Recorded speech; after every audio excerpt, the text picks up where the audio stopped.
Mildred was a lively and cheerful girl, while her cousin Nini was the opposite, known for her dull seriousness. Nini was never happy. She always had complaints about everything, from the weather to food. Whether it was too hot, muddy in the rain, or too cold in the winter, she was always unhappy, as if she had never experienced joy. One day, the spirited Mildred decided to take matters into her own hands. She announced, "I'm going to teach Nini how to smile and live happily." "You're going on an impossible mission," said another cousin Griselda sarcastically. "You'll never succeed." Mildred smiled and said, "There's no harm in trying." She thought, and then she made a decision. That evening, when Nini finished her studies and came outside, Mildred asked if she could help her with an assignment. She wanted to do some outdoor work with her. Nini agreed and promised to go with her the next morning. The first day, they went to a school for deaf and mute children. There, Nini realized that she had the priceless abilities to speak and hear, something she had never appreciated.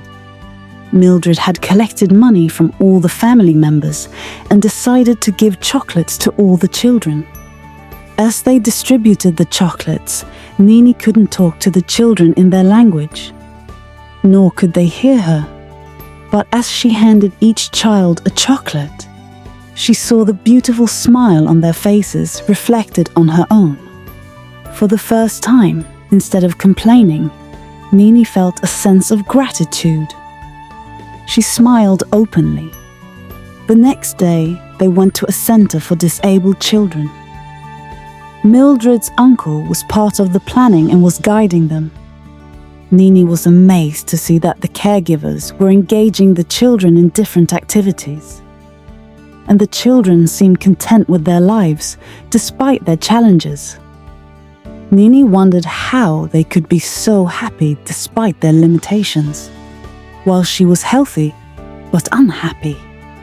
A child who had lost one hand was trying to close the zipper of his bag with his only hand. The bag was full, and it was difficult to close the zipper.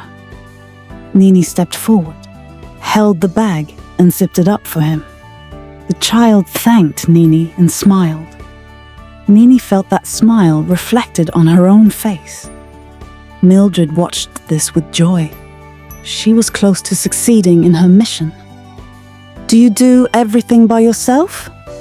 Nini asked the child, watching him skillfully tie his shoelaces. "Yes, I prefer doing it myself, rather than asking for help." He smiled again. Nini felt that she had never seen such a content smile before. He was happy with his life. That evening on the way home, Nini made a promise to herself that she would stop complaining and try to live a life filled with happiness. As the days passed, Nini's heart softened, and she began to see happiness in life. Mildred taught her that life is too short to stay unhappy, and that a smile is the best medicine to face any situation.